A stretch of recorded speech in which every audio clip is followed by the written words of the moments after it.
We must help individuals and families as well as small businesses and nonprofits, because the strength of our community depends on the stability of all. For that reason, our safety net must remain strong and intact. Thanks to the work of the Speaker, the Senate President, Massachusetts adults and children are secure in their health care. Over 300,000 Massachusetts residents who were uninsured last year have insurance today. And that means that a worker laid off in times like these has a way to keep his or her family covered. That means the woman I learned about recently who had been treated repeatedly in emergency rooms for a chronic sore throat now has a primary care physician who could diagnose her throat cancer and treat it and put her on the road to recovery. There is nothing abstract about the value of health care reform. And by the way, while businesses elsewhere have been dropping coverage, Massachusetts employers have maintained theirs. We must do more to lower costs.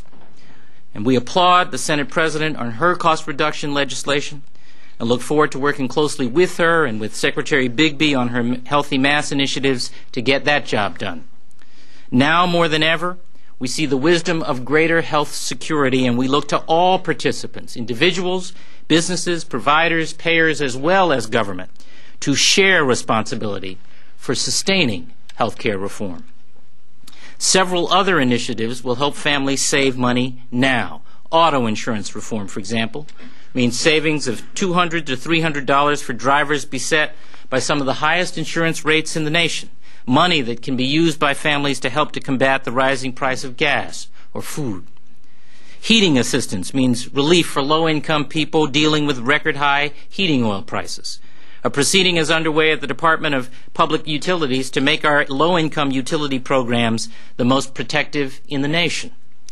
The Commonwealth Solar Program, which we launched in January, provides rebates to reduce the cost of installing solar power on the roofs of homes or businesses, and the Mass Tech Collaborative has a number of programs to encourage more energy-efficient and cost-reducing alternatives.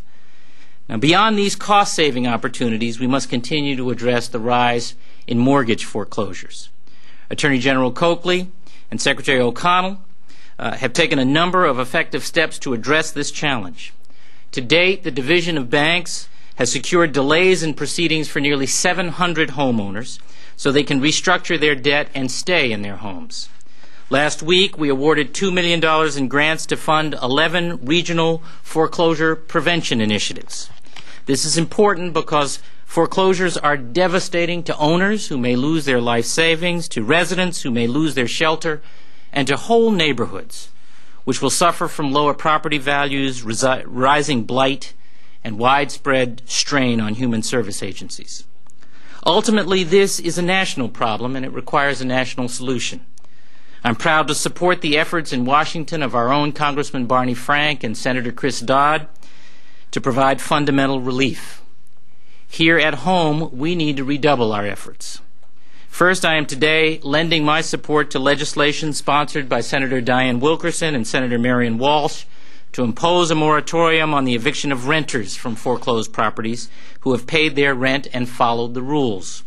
This practice is unfair to the families who are being evicted and harmful to the community when house after house is boarded up. Second, I'm pleased to announce that the Massachusetts Housing Partnership and the Massachusetts Housing Investment Corporation, in partnership with state government, have agreed to fund a $20 million revolving acquisition pool to help purchase foreclosed properties. This will give nonprofit agencies the resources they need to secure properties quickly, make vacant buildings homes again, and help stabilize neighborhoods. We must continue our efforts to provide relief to Massachusetts employers as well, because we need for them to prosper. That's why the legislature and I have moved to freeze the unemployment insurance rate at last year's level. This measure alone will save employers $153 million in 2008 without jeopardizing the level of benefits necessary to support anticipated unemployment claims. That's why we propose to cut the corporate excise rate for some 15,000 to 20,000 mostly local and mostly small businesses. ultimately saving each an average of $10,000 per year. These companies are the backbone of our economy, and it's time that we leveled the playing field for them by closing the inequity that has existed in our tax code for too long.